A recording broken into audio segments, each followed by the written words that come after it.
cầm mẹ cầm mẹ tươi chứ cầm mẹ cầm mẹ cầm mẹ cầm mẹ cầm mẹ cầm mẹ con cầm mẹ cầm mẹ cầm mẹ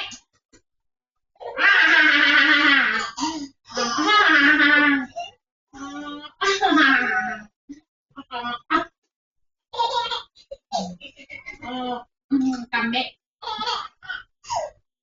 cầm mẹ cầm mẹ cầm mẹ cầm mẹ cầm mẹ cầm mẹ cầm mẹ cầm mẹ cầm mẹ đi cầm mẹ cầm mẹ nhai mẹ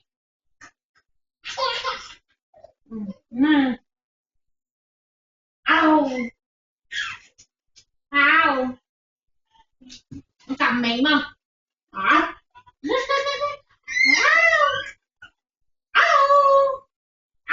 cầm mẹ cầm mẹ tay em cứ làm anh nhột này